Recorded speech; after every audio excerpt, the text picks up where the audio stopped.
پھر کسی دن اچانک سے بیوی آ کے اپارٹمنٹ کھلوانے اور فساد برپا کرنے کی دھمکیاں دیتی تھی۔ چونکہ اس اپارٹمنٹ میں کوئی عورت نہیں رہتی تھی، اس لیے کسی ہنگامے کی توقع نہیں تھی، لیکن پھر بھی ان کے عملہ اس امر میں تربیت یافتہ تھا۔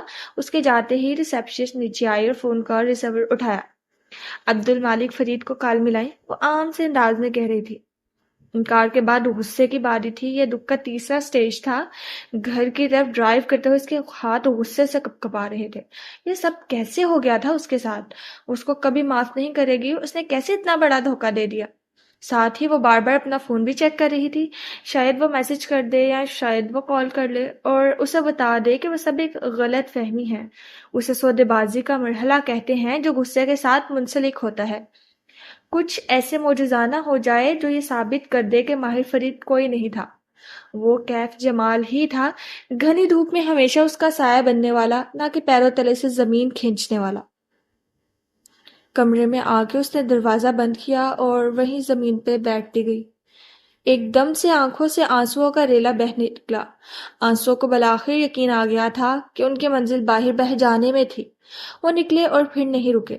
وہ وہیں بیٹھ کے رونے لگی۔ انکار، غصہ، سودے بازی، سب آنسوؤں میں بہہ گیا، اور اب سب سے طویل مرحلہ شروع ہونا تھا، ڈپریشن اور درد کا مرحلہ۔ یہ تم نے کیا کیا کیف؟ میری آنکھوں میں دیکھ کے تم اتنے عرصے تک جھوٹ بولتے رہے، یہ تم نے کیسے کر لیا؟ کتنا پتھر دل تھا تمہارا؟ وہ بار بار کیف کو مخاطب کر رہی تھی۔ وہ کہیں بھی نہیں تھا، وہ ہر جگہ تھا۔ یہ ایسا دکھ جو اندر سے کاٹتا تھا، روح ایسی چھلنی ہوئی کہ اسے لگا وہ اپنے پیروں پہ کھڑی نہیں ہو سکے گی۔ جانے کب وہ روتے روتے بیڈ پہ جا کے لیٹ گئی اور منہ سر لپیٹ لیا۔ جب جاگی تو جسم بخار میں پھنک رہا تھا اور معید اسے ڈرپ لگا رہا تھا۔ وہ کینولے کی سوئی کی تکلیف سے جاگی تھی، سر بھاری ہو رہا تھا اور جسم میں جان نہیں تھی۔ مالا، کیا ہوا ہے؟ وہ نرمی سے پوچھ رہا تھا۔ اس نے ایک نظر بازو میں پیوست سوئی کو دیکھا اور دوسری نظر اوپر سٹینڈ پہ لگی ڈرپ پہ ڈالی۔ آنکھیں ابھی تک بھیگی ہوئی تھی۔ اس نے جواب نہیں دیا، بس کروٹ کے بل لیٹے لیٹے وہ رونے لگی، ایک دم زور زور سے۔ ماں اس کے ساتھ لیٹی ہوئی تھی، کروٹ اس کی طرف موڑے۔ وہ پیار سے اس کا کندھا تھپکنے لگی۔ میری پیاری بیٹی، میری بہادر بیٹی، نہ رو، اب تو ٹھیک ہوں۔ مالا مزید اونچی آواز سے رونے لگی۔ بیٹا، میں ٹھیک ہوں اب۔ ماں کی بھی آنکھوں میں آنسو آ گئے۔ معید بھی یہی سمجھا کہ وہ ماں کے لیے پریشان ہے۔ مالا ٹھیک ہے، تم کیوں پریشان ہوتی ہو؟ اس نے جواب نہیں دیا۔ وہ اونچا اونچا رو رہی تھی جیسے سب بچے روتے ہیں، اور بچے اس لیے روتے ہیں کہ وہ تکالیف کو سمجھ نہیں پاتے، نہ اپنے احساسات کو۔ جب وہ کسی سچویشن کو ڈیل نہ کر سکے تو رونے لگ جاتے ہیں، جیسے رو کے وہ اپنے مسئلے فکس کر لیں گے، اور پھر رو رو کے وہ سو جاتے ہیں، اور جب جاگتے ہیں تو ان کو اپنا مسئلہ بھول چکا ہوتا ہے۔ لیکن وہ بچہ نہیں تھی، وہ رو رو کے دوبارہ سو گئی تھی، اور جب جاگی تو اس کو اپنا مسئلہ نہیں بھولا تھا۔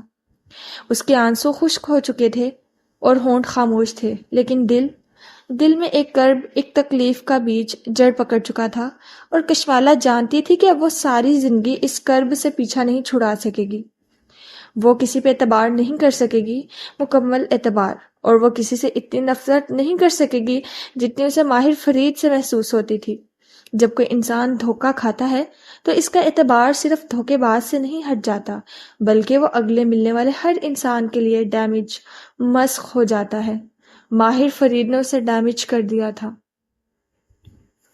ڈاکٹر رائٹ کے اسلامک سینٹر میں اس روز ماہی نے ان سے وعدہ کیا تھا کہ وہ ان سے ایک طویل گفتگو کرنے دوبارہ ضرور آئے گی، لیکن وہ نہیں جا سکی۔ ڈاکٹر رائٹ نے اسے جو مسنون دعاؤں اور کلمات کی کاپی تھمائی تھی، وہ اس کو اگلے چند دن پڑھتی رہی، یہاں تک کہ ماں ٹھیک ہونے لگی، اور ماں بینا کو لگا کہ اسے جادو اور جنات کے معاملے میں مزید نہیں پڑھنا چاہیے۔ اس کو اس سب کو نظر انداز کر دینا چاہیے۔ زیادہ وہم بھی اچھا نہیں ہوتا تھا۔ جتنا زیادہ وہ جادو اور جنات کے بارے میں سوچتی، اتنا اسے اندھیرے سے خوف آتا۔ دوسری طرف ماں تندرست ہو رہی تھی، روز ان سے ویڈیو کال ہو جاتی تھی، خود اس کی حالت بھی بہتر تھی، اور اسے لگ رہا تھا کہ اب سب ٹھیک ہو رہا ہے۔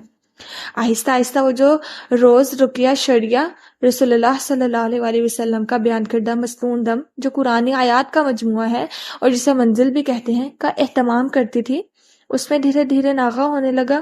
کبھی ایک دن سستی میں چھوڑ دیا اور کبھی بھول گئی، یہاں تک کہ جولائی کی ایک صبح ماہی اس حالت میں اٹھی کہ اس کی کمر میں شدید درد ہو رہا تھا۔ وہ درد کے باوجود کوڑے کے تھیلے اٹھائے گھر سے باہر آئی تاکہ انہیں ڈمپ کر سکے، کیونکہ آج کوڑے والے نے آنا تھا۔ وہ رات کو کوڑا باہر نہیں رکھتی تھی، ورنہ رکون ایک جانور آ کے سارے تھیلے پھاڑ دیتے تھے۔ وہ جیسے ہی باہر نکلی، آسمان سے خون کے چند قطرے اس کے اوپر گرے۔ ماہی نے چونک کے سر اٹھایا، اس کے چہرے، کندھے اور بازوؤں پہ سرخ پتلا کیا گیا خون جگمگا رہا تھا، اور گھر کے سامنے بغیر کسی قدرتی وجہ کے پانی پڑا تھا۔ اللہ لا الہ الا هو الحی القیوم، منہ سے بے اختیار آیت الکرسی نکلی، قرآن کی سب سے بڑی آیت۔ اس سے بڑا کچھ نہ تھا، لیکن پھر بھی خوف، پریشانی اور دل ڈوبنے کا احساس اسے اپنے لپیٹ میں لینے لگا۔ کبیرہ تائی اور ان کے جادو ٹونے اس کا پیچھا نہیں چھوڑنے والے، اسے اس معاملے کو ہلکا نہیں لینا چاہیے۔ وہ روز بعد وہ وینکوور میں ڈاکٹر رائٹ کے اسلامک سینٹر کے باہر موجود تھی۔ اندر بیٹھنے کے بجائے وہ باہر پارک میں ایک سنگی بینچ پہ بیٹھی تھی۔ عباد آج اس کے ساتھ آیا تھا۔ ان دونوں کے سامنے ڈاکٹر رائٹ بیٹھے ان کے سوالات کے جواب دے رہے تھے۔ ماہی کا سلک اسکارف میں لپٹا گول چہرہ بجھا ہوا دکھائی دیتا تھا۔ کیا یہ جادو کبھی پیچھا چھوڑیں گے؟ اسے پارک کے گھاس کو دیکھتے ہوئے قریب میں ایک آدمی اپنے کتے کو واک کروا رہا تھا۔ ایک طرف ایک بچہ اپنی ماں کی انگلی پکڑے چل رہا تھا۔ پیچھا تو بیماریاں بھی نہیں چھوڑتی، ہو کے رہتی ہیں، یہ سب نصیب کی باتیں ہیں۔ ماہی نے الجھن سے انہیں دیکھا۔ اتنا آسان ہے کیا کسی پہ جادو کرنا؟ ہر انسان کے ساتھ ایک شیطان جن پیدا ہوتا ہے جو موت تک اس کا ساتھ رہتا ہے۔ وہ اسے وہ بات بتانے لگا جو وہ پہلے سے جانتی تھی، لیکن تحمل سے سنی گئی۔ عباد اس گفتگو سے ناخوش نظر آتا تھا۔ اسے ہمیشہ لگتا تھا کہ ماہی اس بارے میں کچھ زیادہ ہی وہم کرتی تھی۔ صرف رسول اللہ صلی اللہ علیہ وسلم کے ساتھ پیدا ہونے والا شیطان مسلمان ہو گیا تھا، باقی ہم سب کے ساتھ جو شیطان موجود ہے وہ کافر ہی ہے۔ وہ آپ کے دل میں منفی خیالات ڈالتا ہے، نماز سے توجہ بھٹکاتا ہے، اور وہ آپ کی ساری زندگی کی کہانی کا گواہ ہوتا ہے۔ شیخ، عباد کھنکھارا، یہ پہلے ہی ڈرتی ہے، آپ اسے مزید ڈرا رہی ہیں۔ ماہی نے چہرہ موڑ کے عباد کو سر سے پیر تک گھورا۔ ابھی وہ انسان پیدا نہیں ہوا جس سے ماہی ڈرتی ہو، میں جنات کی بات کر رہا ہوں میڈم۔ عباد نے جتا کے کہا تو ماہی نے نظریں پھیر لی۔ ان کی الگ بات ہے۔ اچھا، وہ دھیمی ہوئی۔ ڈاکٹر رائٹ مسکرا دیے اور بات جاری رکھی۔ انسان کے ساتھ موجود جن انسان کو ہر وقت دیکھتا ہے، جب انسان لباس اتارتا ہے تو فرشتے حیا کر کے رخصت ہو جاتے ہیں، لیکن آپ کا ہمزاد جن وہیں رہتا ہے، اس لیے باتھ روم میں بولنا منع ہے۔ یعنی باتھ روم میں آپ کو موبائل تک نہیں استعمال کرنا چاہیے اور جلدی باہر آنا چاہیے، کیونکہ ایسی جگہوں پہ شیاطین ہوتے ہیں، وہ آپ کو وہاں سے دیکھتے ہیں جہاں سے آپ کو معلوم نہیں ہوتا۔ جو لوگ جتنا زیادہ وقت باتھ رومز میں گزارتے ہیں ان پہ جتنی جلدی جنات کے اثرات ہوتے ہیں، یعنی گندگی جادو کی طرف لے کے جاتی ہے۔ وہ یہ سب جانتی تھی لیکن دہرا رہی تھی۔ عرصہ پہلے کی سمجھی ہوئی باتیں اب بھولنے لگی تھی۔ بالکل، جب کوئی انسان جادو سیکھتا ہے تو سب سے پہلے وہ گندگی اور بدبو کے قریب رہنے لگتا ہے۔ اسے گندے کام کرنے پڑتے ہیں تاکہ برے جنات اس کی طرف متوجہ ہوں۔ پھر وہ چلے کاٹتا ہے اور ان جنات کو قابو کرتا ہے۔ جادوگر یا عامل جنات کو دو چیزوں سے ڈراتا ہے، تو ان کا رزق روک دے گا اور ان کو مار دے گا۔ کمزور ایمان والے جنات اس کے قابو میں آ جاتے ہیں۔ بس اتنی سی بات پہ جنات آپ کی طرح سمجھدار اور ذہین نہیں ہوتے ماں بینا۔ وہ ایک کمتر آئی کیو والی مخلوق ہیں، ان کے پاس انسان جیسی عقل ہے نہ ورین۔ وہ بے وقوف ہوتے ہیں، ڈر جاتے ہیں اور عاملین کے چنگل میں پھنس جاتے ہیں، سوائے ان جنات کے جو مسلمان ہیں اور جن کو یہ ایمان ہے کہ ان کا رزق اور موت اللہ کے ہاتھ میں ہے۔ جیسے کچھ کمزور انسان مافیا کے ہاتھوں میں پھنس جاتے ہیں اور بلیک میل ہوتے ہیں۔ عباد سمجھ کے کہنے لگا، جی، اور پھر عامل اس دن سے کام لینے لگتا ہے، مثلاً اسے آپ پہ جادو کرنا ہے۔ انہوں نے ماہی کی طرف اشارہ کیا۔ ماہی نے تھوک نگلا، میری مثال ضرور دینی تھی، مگر ڈاکٹر رائٹ بے خبر سے کہہ رہے تھے۔ ایسے میں عامل اپنی قیدی جن سے کہے گا کہ ماں بینا کے ہمزاد جن سے پوچھو اس کے بارے میں۔ اب آپ کا ہمزاد جن اپنے جن بھائی کو ہر پوچھی گئی بات بتا دے گا، اور پھر موکر آپ کے ہمزاد کے ذریعے آپ کو تکلیف پہنچانا شروع کرے گا۔ اس تکلیف کو جادو کہتے ہیں۔ جادو کروانے کے لیے عامل کو کئی ماہ منتر پڑھنے پڑتے ہیں، اور پھر یہ موکل بھی منحصر ہے کہ وہ کتنے اسمارٹ ہے۔ جیسے کرائے کے قاتل جتنے اسمارٹ ہوں اتنی صفائی سے کام کرتے ہیں۔ عباد سمجھ رہا تھا، بالکل، موکل بھی ایسے ہی ہوتے ہیں، کچھ بے وقوف ہوتے ہیں۔ عامل کہے کہ فلاں کی بہو بولتی بہت ہے، کچھ ایسا کرو کہ ساس کے سامنے زبان نہ چلائے، تو موکل اس کا ایکسیڈنٹ کروا کے اسے گونگا کر دیتے ہیں۔ انہیں زبان نہ چلانے کا مطلب سمجھ نہیں آتا، لیکن کچھ بہت اسمارٹ ہوتے ہیں، وہ کئی سو برس سے جی رہے ہوتے ہیں۔ انہیں عامل ایک دفعہ کسی انسان کے پیچھے لگا دے تو بھلے عامل کا کلائنٹ فیس ادا کرنا چھوڑ بھی دے، وہ اسمارٹ جن اس انسان کے پیچھے پڑ جاتا ہے اور اس پہ نئے نئے تجربے کرتا ہے۔ لیکن اور وہ سانس رو کے اسی لیکن کا انتظار کر رہی تھی۔ آپ کا ہمزاد آپ پہ جادو تب کر سکتا ہے جب آپ اس کو موقع دیں، یعنی اگر آپ رسول اللہ صلی اللہ علیہ وآلہ وسلم کی بتائی گئی چند دعائیں پڑھ لیں، جیسے گھر سے نکلنے اور گھر میں داخل ہونے کی دعا، باتھ روم جانے اور نکلنے کی دعا، اور میاں بیوی کی خلوت پہ پڑھی جانے والی دعا، تو آپ کے ہمزاد کا منہ بند ہو جاتا ہے جیسے کسی نے سی دیا ہو، اور وہ کسی عامل یا موکل کو آپ کے بارے میں کچھ نہیں بتا سکتا۔ ماہی نے گہری سانس لی، گویا ایک بھاری سل سینے سے ہٹی۔ اس تاریک سرنگ کے آخر میں روشنی کی کرن تھی، امید تھی۔ بس اتنی سی چیز ہمیں جادو سے محفوظ رکھ سکتی ہے۔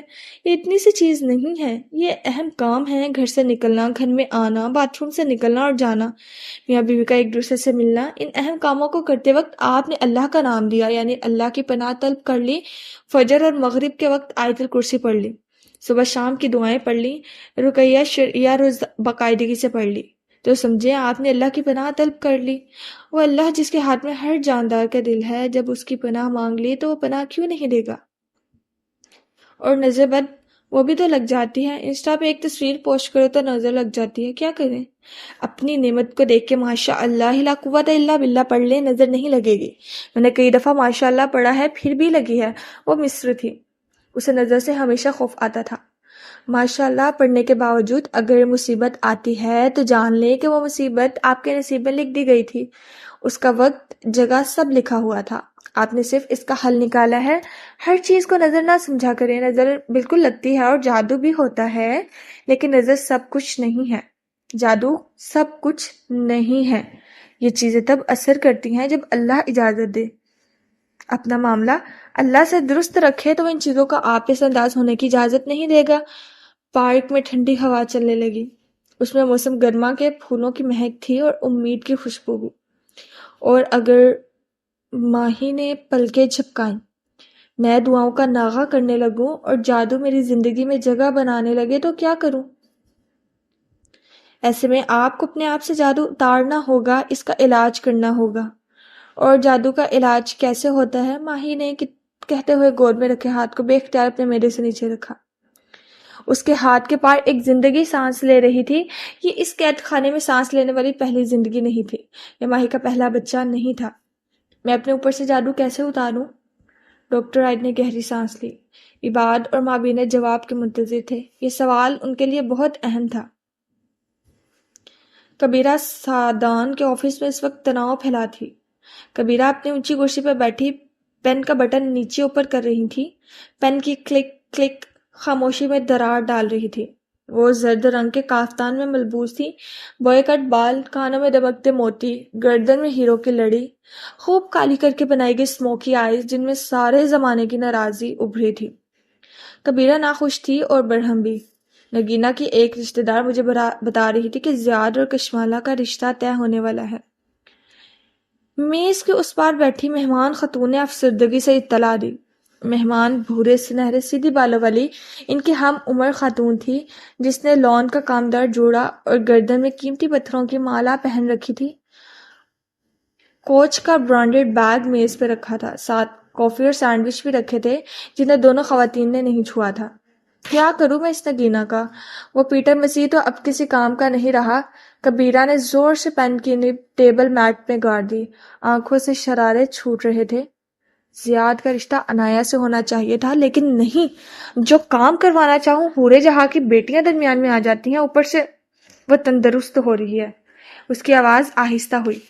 مہمان فرزین بیگم نے تعجب سے ابرو اٹھایا، اتنے سخت جادو کے باوجود؟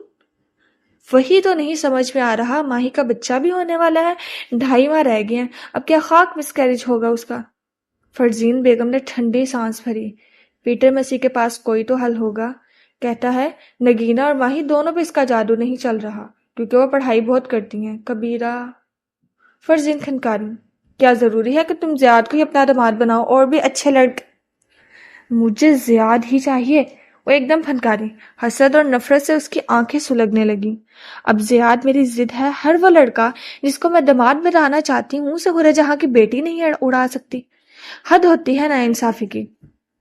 خاموشی ایک دفعہ پھر سے چھا گئی۔ کبیرہ اب سامنے خلا میں دیکھتی کچھ سوچ رہی تھی۔ یہ نگینہ راستے سے ہٹ جائے، بیمار وغیرہ پڑ جائے تو یہ معاملہ ٹل جائے گا۔ یہی بتانے آئی ہوں۔ فرزین کے لہجے میں کچھ تھا۔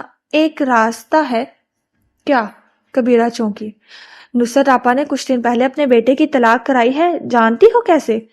کبیرہ کی آنکھوں میں چمک اتر آئی۔ وہ سانس روکے آگے کو ہی پین چھوڑ دیا۔ کیسے نہیں، کس سے؟ وہ ہلکی سی مسکرائیں۔ فرزین بھی مسکرائیں۔ واگا بارڈر کے قریب ایک عامل ہے، بہت پہنچا ہوا ہے، مسلمان ہے، اس کی پاور بھی بہت زیادہ۔ پاور کا لفظ جادوگر اور عاملین اپنے جادو کی طاقت کے لیے استعمال کرتے ہیں۔ وہ جتنے کامیاب جادو کرواتے ہیں، مثلاً طلاقیں، اتنی ان کی پاور بڑھتی ہے اور ہر اگلا جادو جلد اثر کرتا ہے۔ نصرت آپا کی بہو بھی بہت پڑھائیاں کرتی تھی، حافظ قرآن تھی، لیکن انہوں نے ایک ہفتے میں اس پہ ایسا عمل کروایا کہ بیٹے نے 3 طلاقیں لکھ دی۔ یہ پیٹر مسیح جیسے مہینوں پڑھائی کرنے والے لوگ آؤٹ ڈیٹڈ ہیں کبیرہ۔ ان سے بہتر بندہ مل گیا ہے ہمیں۔ اس کے پاس کوئی بہت شاطر سا موکل ہے جو سینکڑوں سالوں سے جادو کرتا آ رہا ہے، ہفتے میں کام کروا دیتا ہے۔ کبیرہ کا چہرہ جوش سے تمتمانے لگا۔ مجھے اس کے پاس لے چلو۔ ایسے کیسے؟ پہلے اپوائنٹمنٹ لینی پڑتی ہے۔ فرزین نے آنکھیں گھمائیں اور موبائل نکالا۔ اگلے ہفتے کی لے لیتی ہوں، ہر ایک سے نہیں ملتا وہ، اور ایسے جلدی جلدی عمل کرتا ہے کہ بس۔ ہاں پیسے بہت لے گا، لیکن تم اس کے پاس جاؤ اور پھر دیکھو، تمہاری دشمن کی دونوں بیٹیوں کو ایک ہفتے میں نہ اجاڑ دے تو جو چور کی سزا وہ میری سزا۔ فرزین موبائل کے بٹن دباتی مسکراتی ہوئی کہہ رہی تھی۔ وہ بریگیڈیئر کی بیوی تھی اور اس کے پاس پیسے کی فراوانی تھی۔ انسان پیسہ کماتا ہے اچھا کھانے کے لیے، جب اچھا کھانا افورڈ کر سکے تو اچھا پہننا چاہتا ہے، جب یہ بھی ہو جائے تو وہ اپنا فون اور پھر اپنی سواری اپ گریڈ کرتا ہے، اس کے بعد وہ اپنی رہائش کو خوبصورت بناتا ہے، یہ بھی ہو جائے تو وہ دنیا گھومتا ہے۔ لیکن فرزین اور کبیرہ کے پاس اتنا پیسہ تھا کہ وہ دنیا گھوم چکی تھی۔ اس کے بعد اگلا مرحلہ ہوتا ہے طاقت حاصل کرنے کا۔ کچھ لوگ ہر شے پانے کے بعد انسانیت کو اپنی طاقت بناتے ہیں اور سوشل ورک کرنے لگتے ہیں۔ کچھ اپنی روح کو طاقتور کرنے کے لیے دین کی طرف نکل پڑتے ہیں، اور کچھ طاقت کے لیے سیاست کا رخ کرتے ہیں۔ جو یہ سب نہ کرنا چاہیں وہ دوسروں کی زندگیوں کو اپنے طاقت سے کنٹرول کرنا چاہتے ہیں، اور عاملوں کا کاروبار یہی لوگ چمکاتے ہیں۔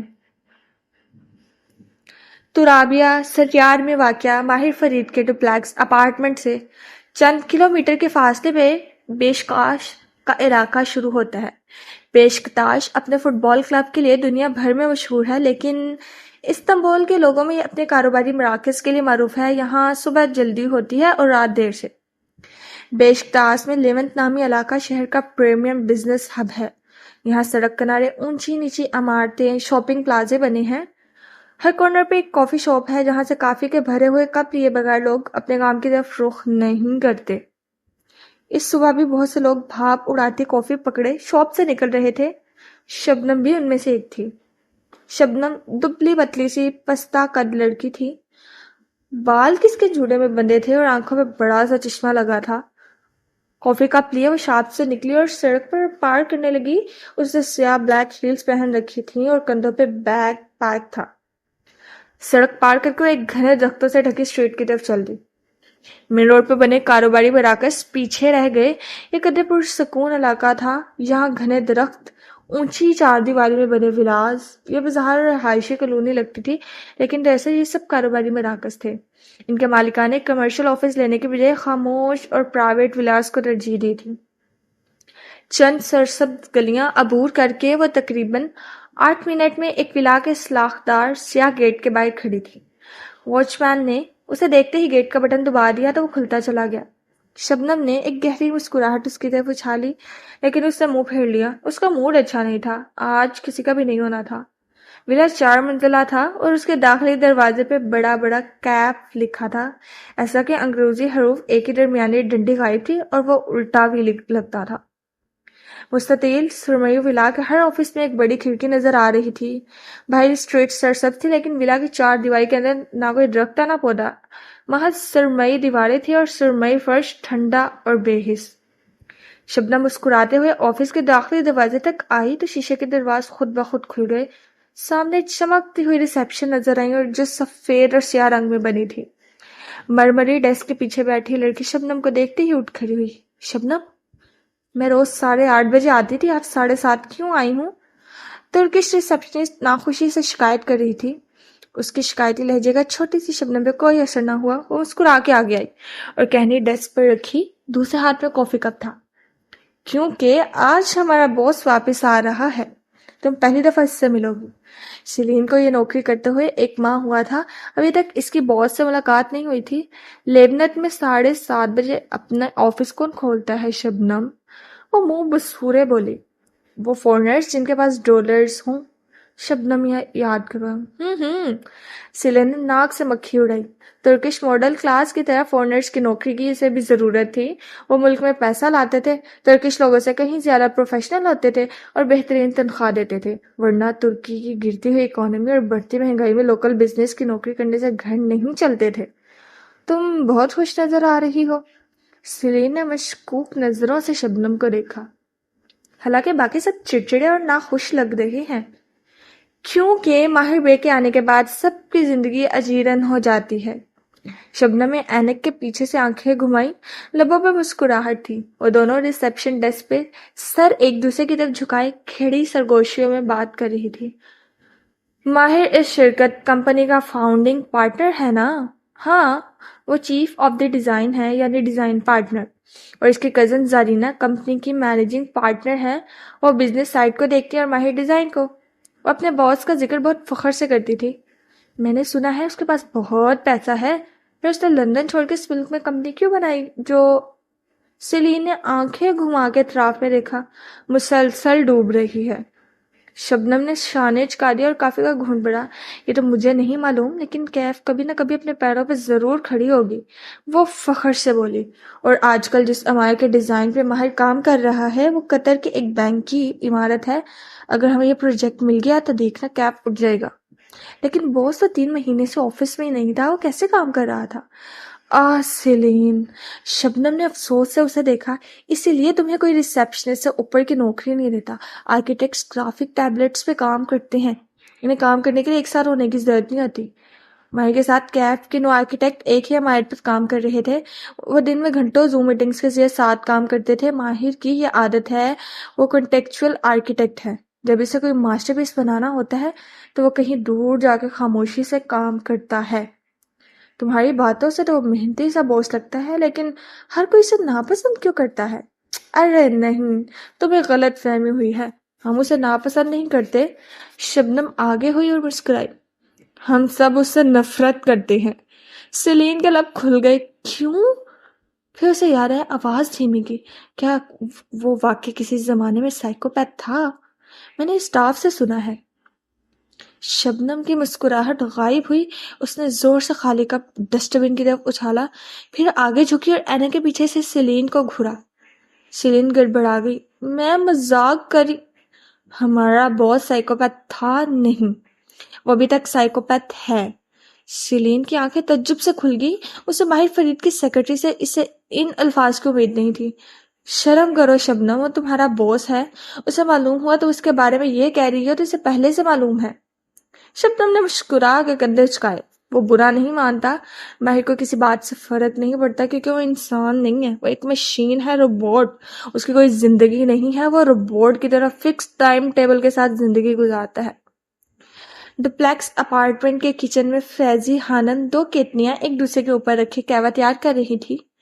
قریب میں ایک دروازہ اد کھلا تھا جس سے ماہر کا بیڈ روم نظر آ رہا تھا۔ سیاہ سفید سا کمرہ جس کے سنگھار میز کے سامنے وہ کھڑا تھا۔ شرٹ کے کف کھلے تھے اور ٹائی گردن میں مفلر کی طرح پڑی تھی۔ وہ آئینے میں خود کو دیکھتے ہوئے اپنی چھوٹی بڑی شیف کو دیکھ رہا تھا۔